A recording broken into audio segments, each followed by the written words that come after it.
கேரள மாநிலம் அட்டப்பாடி பள்ளத்தாக்கு பாசன திட்டம் தொடர்பாக வல்லுநர் குழு அளித்த பரிந்துரையை ஏற்கக்கூடாது என மத்திய அரசை வலியுறுத்தி முதலமைச்சர் செல்வி ஜெயலலிதா சட்டப்பேரவையில் கொண்டு வந்து நிறைவேற்றிய தீர்மானத்திற்கு பல்வேறு அரசியல் கட்சித் தலைவர்கள் பாராட்டும் நன்றியும் தெரிவித்துள்ளனர்.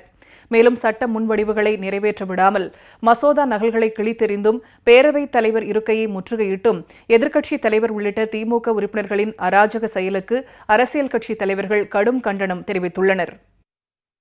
தமிழகத்தினுடைய வாழ்வாதாரமான இந்த பிரச்சனையில் தமிழ்நாடு சட்டமன்றத்தில் தீர்மானம் நிறைவேற்றப்பட்டு பிரதம அமைச்சர்களை உடனடியாக அவருடைய கவனத்துக்கு முதலமைச்சர் கடிதம் எழுதியது மட்டுமல்ல, இதை தீர்மானமாக ஒருமனதான தீர்மானம், ஒரு நல்ல தீர்மானம், வரவேற்கத்தக்க பாராட்டத்தக்க தீர்மானம். கேரளாவாக இருக்கட்டும், கர்நாடகாவாக இருக்கட்டும், ஆந்திராவாக இருக்கட்டும், தமிழகத்தின் உரிமையை பறிப்பதைப் போல அந்த மாநிலங்கள் செயல்படுகிறது.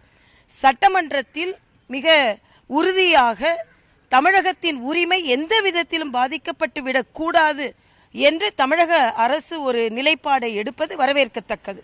ஒரு மோசமான நடவடிக்கையின் உச்சகட்டமாக நேற்றைய தினம் எல்லா அறிக்கைகளின் பக்கங்களும் கிழித்து எறியப்பட்டது. மூத்த உறுப்பினர்கள், குறிப்பாக எதிர்க்கட்சி தலைவர் ஸ்டாலினே இத்தகைய முறையில் நடந்து கொள்வது ஒரு சட்டமன்றத்திற்கு உரிய நடவடிக்கைக்கு ஏற்றதாக இல்லை என்பது எனது கருத்து.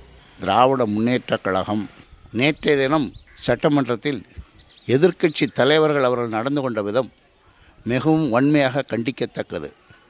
தன்னை தேர்ந்தெடுத்த மக்களுக்கு ஏதாவது செய்ய வேண்டும் என்ற எண்ணம் துளி கூட இல்லாமல் முறையற்ற செயல்களில் ஈடுபட்டு தமிழ்நாடு சட்டமன்றத்தை ஒரு கேலிக்கூத்தாக்கி விட்டார்கள். புரட்சித் தலைவி அம்மா அவர்களுக்கு தமிழ்நாடு மக்கள் என்றும் துணை இருப்பார்கள்.